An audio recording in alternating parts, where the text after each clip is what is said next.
to the news report about a robbery and then complete the notes from the detective's notebook. First, you have some time to look at questions 1 to 6.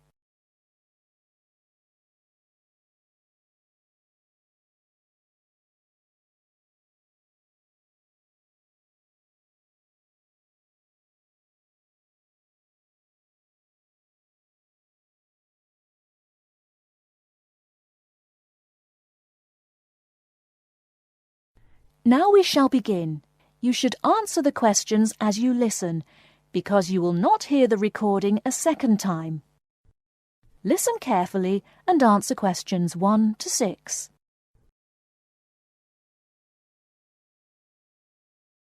There has been an armed robbery this morning at the Halifax Building Society's branch in Edward Street. John Brinks is at the scene with Detective Sergeant Henry Lawson. Detective Sergeant, can you tell us what you know about the robbery? Yes, the raid took place this morning shortly after 11:30 when a man accompanied by a woman went into the offices of the Building Society and asked to see the manager. There were no other customers in the building at the time. They were let into the manager's office and the woman produced a gun from her handbag. Then they took the manager back out of his office and made him tell the cashiers to hand over all the money they had in the tills and in the safe. It came to about $25,000. Presumably, you have a number of witnesses. Yes, we have a good description of both of them. The man was about 1 meter 80 centimeters, around 35 years of age, with blue eyes and short, curly red or ginger hair. He was wearing jeans, a green sweater, and a 3/4 length blue coat. When he spoke to the cashier when he came in, he called himself Mr. Erickson, but we doubt whether that is his real name. But we do know that may be his real name. He also spoke with a strong Scottish accent, which may help us to trace him. Before you hear the rest of the conversation, you have some time to look at questions 7 to 10.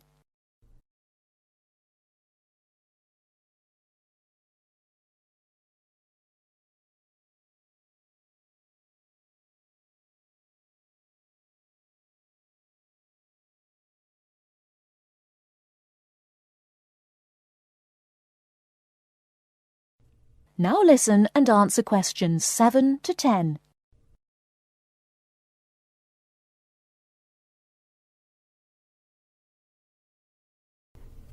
And what about the woman? Now, she is in her early 20s, slim and quite tall, about 1 meter 70 centimeters. She was wearing a long white raincoat, which was quite loose-fitting, and which she didn't take off. She had a beige handbag, which they used to hide the gun in. She's got straight, shoulder-length blonde hair, blue eyes, and like the man, has a noticeable accent. Do you have any other information? Yes, the car they used was seen by 2 or 3 people. It's a blue or dark blue Ford Escort, and we have the registration number. And it's G595ERI. I'll say that again. It's G595ERI. Now, the car was stolen from Bishopstone just over a week ago, so if anyone has seen it in the last week, we would like to hear from them. We also know that the car's front left headlight was broken when it was stolen, and is still broken, we think. So, you would like information from the public about the car? Yes, and the people. We're appealing to anyone who thinks they may recognise the 2 robbers or know anything about the car. We've set up an incident room in Swindon and the telephone number is 774529. So we would like people to ring us if they have any information.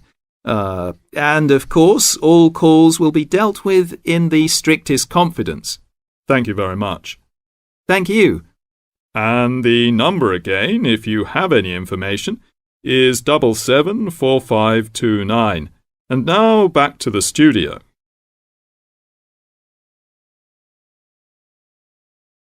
That is the end of part 1. You now have half a minute to check your answers.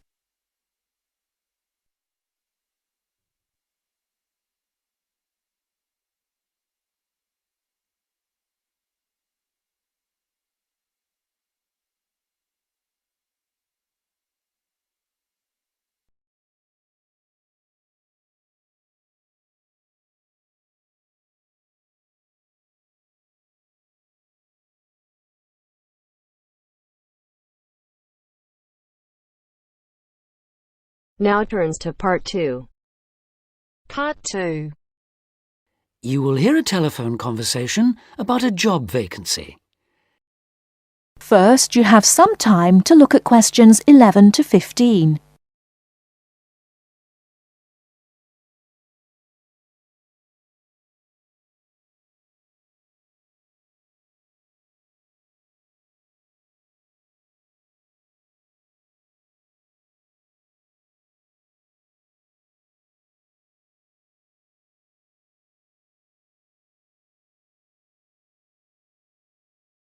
Now, listen carefully and answer questions 11 to 15.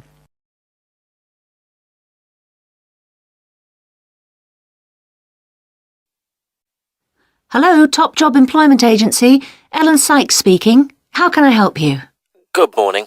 My name's Steve Collins and I'm calling about the call centre job advertised in today's paper. For an operative handling credit card inquiries? Yes, that's right. The wages and working conditions are all in the ad, so what I'd like to know now is what the work actually consists of. I should explain that I'm a student looking for a summer job, not long-term employment. That's okay. The people at Intercard say they've always found students to be honest, which of course is essential in this line of work, and they have the basic IT skills needed there. Apparently, there have been a few who didn't find it easy to get there on time in the morning, but in most cases their punctuality is as good as anybody else's. Anyway, about the work. And I know a bit about this because, as it happens, I've worked there myself. Really? Yes, for about a year. You'd find that most callers would be people wanting to check the balance on their cards, query payments made and so on. And from those who've had their card stolen? No, they ring another number for that, an emergency line. People also call that number if they lose their cards. And what are most callers like? I mean, what kind of people are they? All sorts, really. All ages, every kind of background. Though one definite trend is the change in the number of women. Nowadays, they make up around 55% of the total, whereas years ago, there used to be a majority of men calling. At one time, I heard, as many as 3/4 of all credit cards were actually held by men, but that must have been long before I was there. It's certainly different now. So to do this job, what sort of experience do I need? None, really. Have you got a credit card yourself? Yes, I have.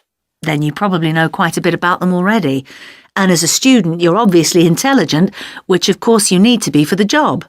So after a day or so working with an experienced operative, I'm sure you'll have picked up enough to deal with routine inquiries, which of course most of them are. But there are bound to be questions I can't deal with, at least at first.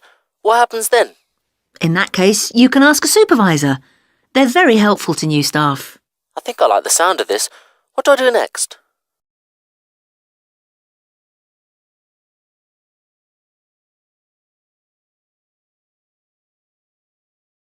Before you hear the rest of the talk, you have some time to look at questions 16 to 20.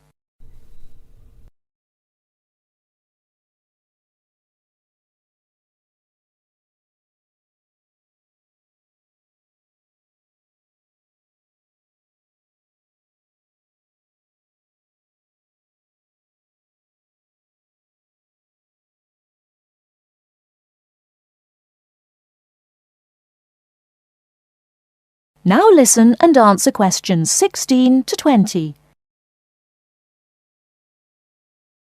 Can you get over there for 9:45 on Monday morning for an interview? Definitely, yes. Whereabouts are they? In Riverside Business Park. Do you know it? Yes, I've been there once. How do you usually travel? By bus. Right.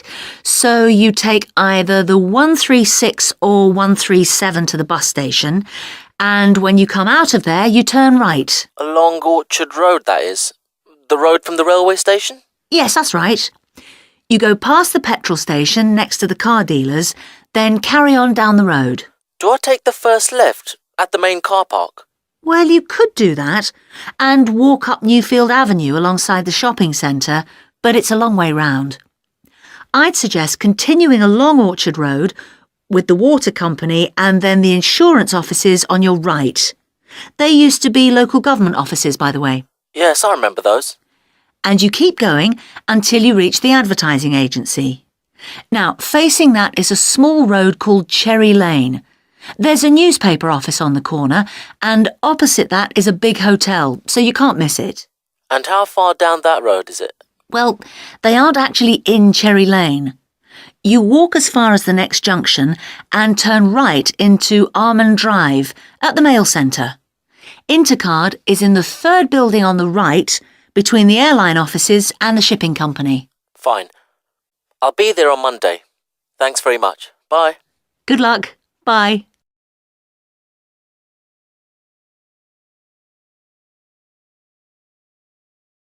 That is the end of part 2. You now have half a minute to check your answers.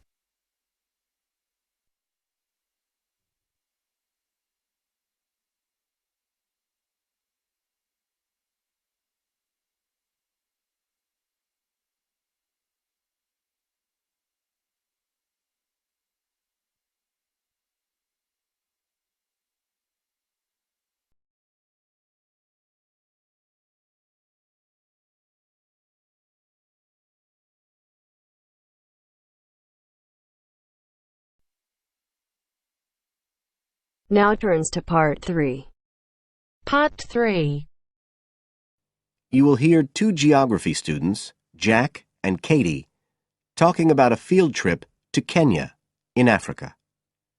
First, you have some time to look at questions 21 to 24.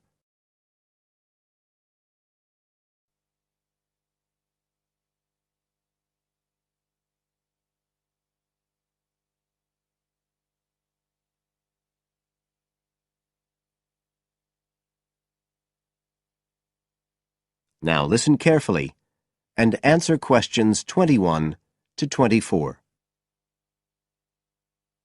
Katie, hi. Thanks for inviting me round. Oh, thanks for coming. I know you're up to your neck in finals revision, but I've got to make up my mind about next year's geography field trip, and I'd really like your advice. We've got to choose between an African trip and one in Europe. They've told us a bit about both trips in the lecture, but I really can't make up my mind, and I know you did the African one last year. That's right. So, where exactly did you go? I mean, I know it was in Kenya, in East Africa. Yes. Well, we were right up in the northwest of the country. It was beautiful. We stayed in a place called the Marich Pass Field Studies Centre. Right. Dr. Rowe said the accommodation was traditional African-style cottages.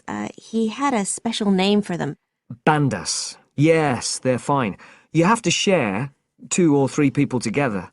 They're pretty basic, but you have a mosquito net. They don't provide spray, though, so remember to take plenty with you. You'll need it. And there's no electricity in the field centre. You'll have hurricane lamps instead. They give a good light. It's no problem. What about places to study? Dr. Rowe said there was a library? Yes, but it's quite small. There's a lecture room as well, but most of us worked out in the open air. There are plenty of places outside, and it's so beautiful. You're right in the middle of the forest clearing. I gather it's a relatively unmodernized area. Definitely. They actually set up the centre there because it's on the boundaries of 2 distinct ecological zones. The mountains, where the people are mainly agriculturalists, and the semi-arid plains lower down, where they're semi-nomadic pastoralists. Before you hear the rest of the conversation, you have some time to look at questions 25 to 30.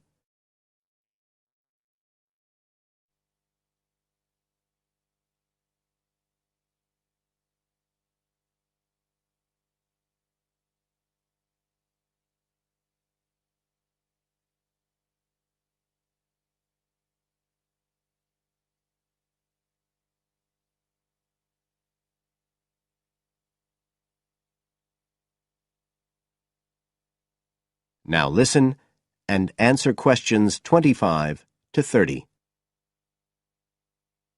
So, how much chance did you get to meet the local people there? Did you get the chance to do interviews? Yes, though we had to use local interpreters, but that was okay. Then we did field observation, of course, looking at environmental and cultural conditions, and morphological mapping. What's that? Oh, looking at the surface forms of the landscape, the slope elements and so on. What about specific projects? Yes. After the first 2 or 3 days, we spent most of our time on those. We could pretty well do what we wanted, although they all had to relate to issues concerned with development in some way. People did various things. Some were based on social and cultural topics, like the effect of education on the aspirations of young people, and some did more physical process-based studies, looking at things like soil erosion.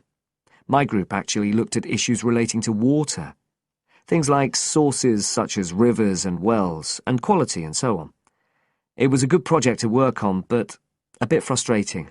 We felt we needed a lot more time, really. Right. Dr. Rowe did say something about limiting project scope. Yes, he told us that too at the beginning, and I can see why now. What else? Well, we had some good trips out as part of the course. We went to a market town, a place called Sigur. That was to study distribution. And to look at agricultural production, we went to the Weiwei Valley. That's an important agricultural region. And what about animals? Did you have a chance to go to a national park? Sure. We did a trip on the last day, on the way back to the airport at Nairobi. But actually there was lots of wildlife at the field centre. Vervet monkeys and baboons and lizards. It does sound good. It was excellent, I'd say.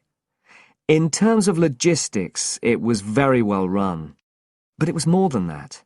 I mean, it's not the sort of place I'd ever have got to on my own. And it was a real eye-opener. It got me really interested in development issues and the way other people live. I did find it frustrating at the time that we couldn't get as far as we wanted on the project.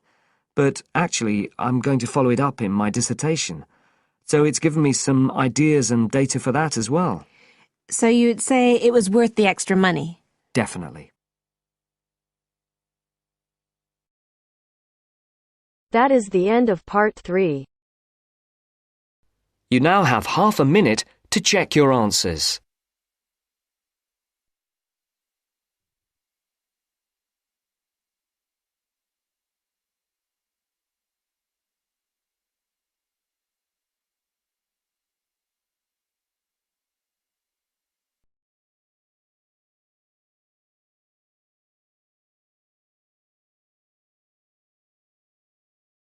Now turns to part 4.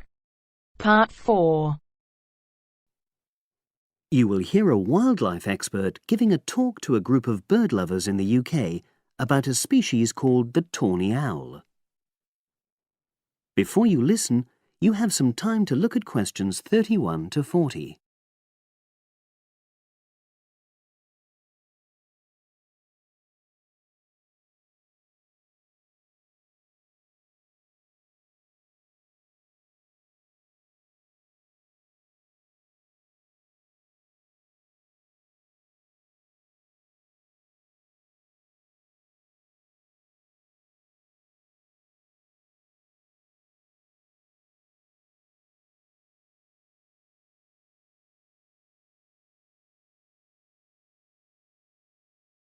Now listen and answer questions 31 to 40. Good evening, everyone. You're all likely to be familiar with pictures of the tawny owl. Because of all the owl species in the UK, it's actually the most common one. But the chances are that you're more likely to have heard one than actually seen one, as it's also strongly nocturnal. This means that it normally ventures out at night. So, what kind of habitat does the tawny owl prefer? Well, a survey carried out in the 1980s confirmed that this owl is most likely to be found in woodland. If you look at a map of tawny owl distribution across Britain, you'll only see gaps in the treeless marshy areas of eastern England and in some of the more upland parts of northwest Scotland. However, you can sometimes find populations of tawny owls in urban areas too, either in parks or in large gardens. The tawny owl shows some obvious adaptations to its natural habitat. For example, both its wings and its tail are short, which helps it to maneuver through the trees. Also, the bird's plumage is a mixture of brown and grey, and this provides suitable camouflage for when the owl perches up against a tree trunk. Then there are its large eyes. The tawny owl's visual capacities are considerably better than those of humans, and although it can't see in complete darkness, it's sufficiently well equipped to be able to navigate its way around woodland on all but the most overcast nights. Another factor that contributes to the tawny owl's success as a hunter is its excellent memory of the layout of different areas. If you combine this ability with the owl's strongly territorial and sedentary nature, most populations of tawny owl are sit-and-wait predators, you realize that it has a good opportunity to predict where prey might be found. Finally, as well as having large eyes, the owl's sense of hearing is excellent, and this helps it to locate potential prey as it sits on its perch.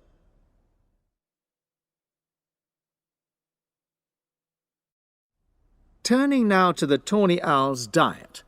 Woodland tawny owls feed mainly on mammals, especially small ones, such as wood mice and bank voles. But they'll also take things like frogs or bats, or even fish, if they happen to be available. In urbanized landscapes, the owls seem to prey more on birds. So there are some differences there. Let's just look briefly now at survival rates in the tawny owl. Young tawny owls face a difficult time once they leave home, and 2 out of every 3 are likely to die within their first year. So, with such high mortality levels, it's a good job that established breeding pairs can produce young over a number of seasons and maximize their chances of passing their genes on to the next generation of owls. I've already mentioned the sedentary nature of the tawny owl, but it's not just adult tawny owls that are sedentary in their habits. Young birds, dispersing away from where they were born, rarely move far. The average distance is just 4 kilometres. There also appears to be some reluctance to cross large bodies of water. The owl is absent from many of the islands around our shores, with only occasional sightings in Ireland and the Isle of Wight off the south coast of England. Right, well, now I'll show you some photographs that have been taken in one or two of the... That is the end of part 4. You now have half a minute to check your answers.